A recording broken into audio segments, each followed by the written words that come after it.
और आइए अब आपको दिखाते हैं 8 बजे की 25 बड़ी खबरें। आज प्रधानमंत्री नरेंद्र मोदी चेन्नई और पोर्ट ब्लेयर को जोड़ने वाले सबमरीन ऑप्टिकल फाइबर केबल का उद्घाटन करेंगे, जो वीडियो कॉन्फ्रेंसिंग के जरिए किया जाएगा। ये उद्घाटन सुबह 10:30 बजे किया जाएगा। सबमरीन ऑप्टिकल फाइबर केबल को पीएम राष्ट्र को समर्पित करेंगे। ये सबमरीन केबल पोर्ट ब्लेयर को स्वराज द्वीप, little Andaman, great Nicobar, long island और रंगट से जोड़ेगी।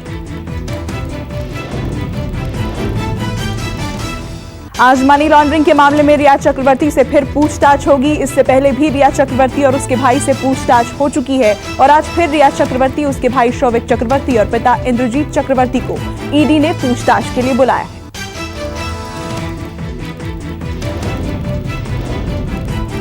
सुशांत सुसाइड मामले में शिवसेना के निशाने पर आए बिहार के डीजीपी गुप्तेश्वर पांडे ने शिवसेना को दिया जवाब।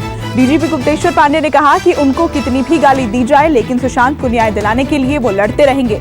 दरअसल महाराष्ट्र सरकार सीबीआई जांच के खिलाफ है, लेकिन बिहार सरकार की मांग पर केंद्र सरकार ने सीबीआई जांच की परमिशन दे दी है।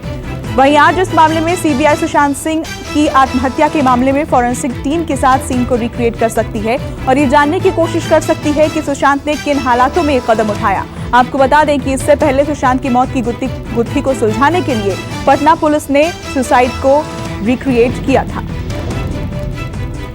आज सुप्रीम कोर्ट में बीएसपी के 6 विधायकों के मामले में अहम सुनवाई होगी। जस्टिस अरुण मिश्रा की अध्यक्षता वाली 3 जजों की बेंच ये सुनवाई करेगी। याचिका में बीएसपी विधायकों ने राजस्थान हाईकोर्ट में लंबित मामलों को सुप्रीम कोर्ट में ट्रांसफर करने की मांग की है। आपको बता दें कि बीएसपी ने राजस्थान हाईकोर्ट में याचिका दाखिल कर बीएसपी के 6 विधायकों के कांग्रेस में विलय को असंवैधानिक बताया है। रक्षा के क्षेत्र में भारत अब आत्मनिर्भर बनेगा, यानी भारत को अब रक्षा उपकरणों के लिए दूसरे देशों पर निर्भर नहीं रहना पड़ेगा, जिसे लेकर आज रक्षा मंत्री राजनाथ सिंह शाम 3:30 बजे आत्मनिर्भर भारत सप्ताह का उद्घाटन करेंगे। घरेलू रक्षा उद्योग को बढ़ावा देने के लिए भारत ने 101 रक्षा उपकरणों के आयात पर रोक लगाने का फैसला लिया है, जिसके तहत अब देश में गन और क्रूज मिसाइलें बनाई जाएंगी। कोरोना के चलते दिल्ली सरकार के सभी कॉलेजों और विश्वविद्यालयों में इस साल कोई परीक्षा नहीं होगी। दिल्ली सरकार ने सुप्रीम कोर्ट को सूचित किया है कि दिल्ली राज्य के विश्वविद्यालयों की सभी परीक्षाएं रद्द कर दी गई हैं। यूजीसी ने देश भर के विश्वविद्यालयों को अंतिम वर्ष की परीक्षाएं 30 सितंबर तक आयोजित करवाने का निर्देश दिया था, जिसका 31 छात्रों ने सुप्रीम कोर्ट में याचिका दायर कर विरोध किया है।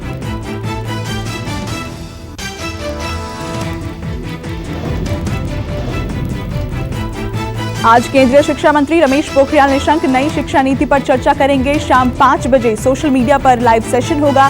34 साल बाद शिक्षा नीति में हुए बदलावों को लेकर केंद्रीय शिक्षा मंत्री अपने सोशल मीडिया चैनलों के जरिए संवाद करेंगे।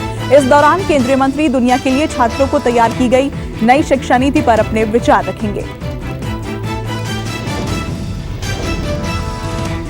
रूस ने दावा किया है कि कोरोना वैक्सीन के सभी ट्रायल पूरे हो चुके हैं। ऐसे में 12 अगस्त को लॉन्च हो सकती है दुनिया की पहली कोविड-19 वैक्सीन। समाचार एजेंसी ब्लूमबर्ग के मुताबिक लॉन्च को लेकर तैयारियां अंतिम चरण में हैं। इस वैक्सीन को Gamaleya national research centre of epidemiology and microbiology ने तैयार किया है। कोरोना ने अब मंत्रियों को भी चपेट में लेना शुरू कर दिया है। ताजा मामला एमपी से सामने आया है, जहां शिवराज सरकार के एक और मंत्री कोरोना पॉजिटिव पाए गए हैं। मेडिकल एजुकेशन मिनिस्टर विश्वास सारंग को कोरोना होने की पुष्टि हुई है। इस बात की जानकारी खुद विश्वास सारंग ने ट्वीट कर दी।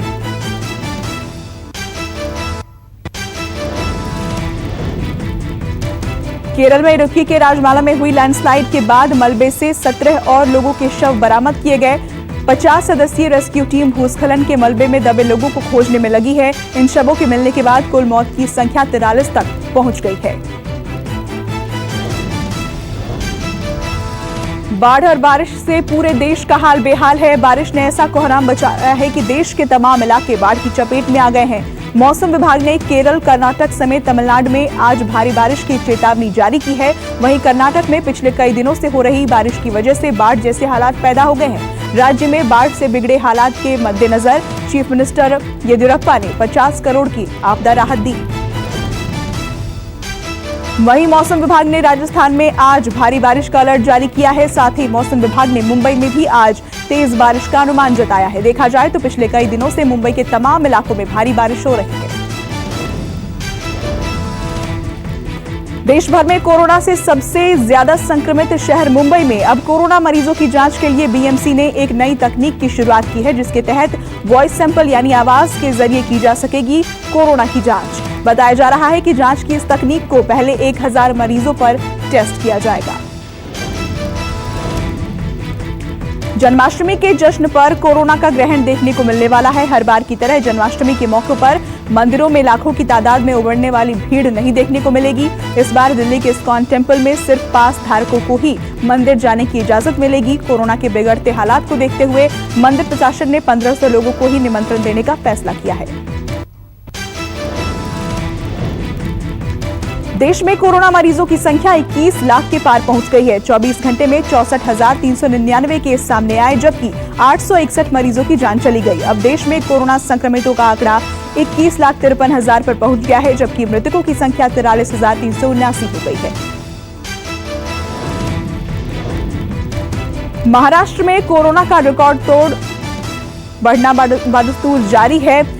पिछले 24 घंटे में 12,248 मामले सामने आए, जबकि 390 लोगों की मौत हो गई। हालांकि 3,51,710 मरीज ठीक भी हुए हैं। राज्य में अब संक्रमितों का आंकड़ा बढ़कर 5,15,332 हो गया है।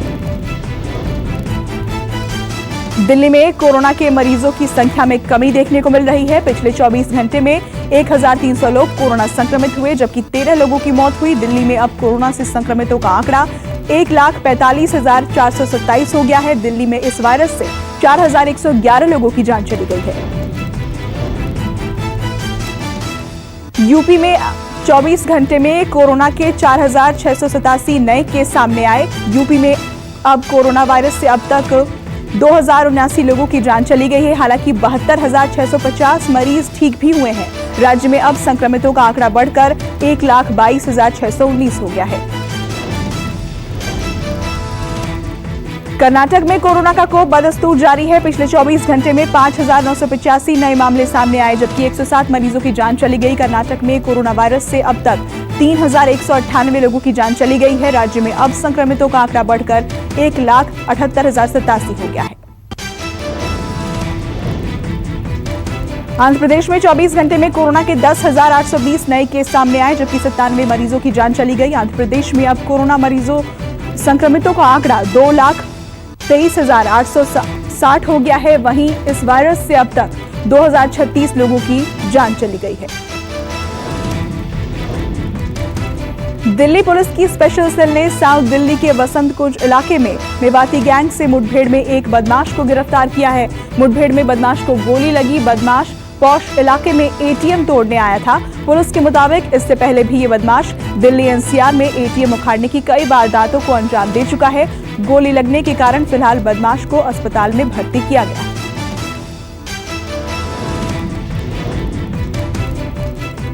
मंजिल उन्हीं को मिलती है जिनके सपनों में जान होती है। इस सपने को साकार किया उत्तराखंड की रहने वाली प्रियंका ने। चमोली की रहने वाली प्रियंका दीवान ने देश की सबसे प्रतिष्ठित परीक्षा को पास किया।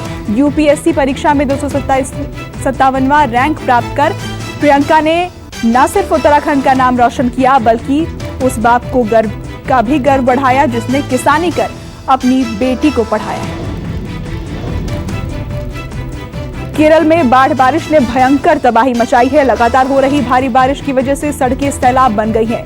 बारिश के चलते पानी इतना भर गया कि गाड़ियां पानी को चीरती हुई आगे बढ़ रही हैं। बाढ़ ने ऐसा कोहराम मचाया है कि पूरा का पूरा गांव पानी में डूबा नजर आ रहा है। वहीं लोग अपना सामान लेकर सुरक्षित ठिकाने की तलाश में जाते दिख रहे हैं। कुदरत के गुस्से का कहर जम्मू कश्मीर के गांदरबल में देखने को मिला, जहां भारी बारिश ने एक परिवार के आशियाने को जमींदोज कर दिया। सालों की कड़ी मेहनत से बनाए घर को बाढ़ का पानी अपने साथ बहा ले गया। कुदरत की मार के आगे बेबस लोग इस बर्बादी को सिर्फ देखते रह गए। नमस्कार, मैं हूं मानक गुप्ता। अगर आपको हमारा ये वीडियो पसंद आया हो तो इसे लाइक और शेयर जरूर करें, और हां, हमें सब्सक्राइब और फॉलो करना ना भूलें ताकि आप देश और दुनिया की कोई खबर मिस ना करें।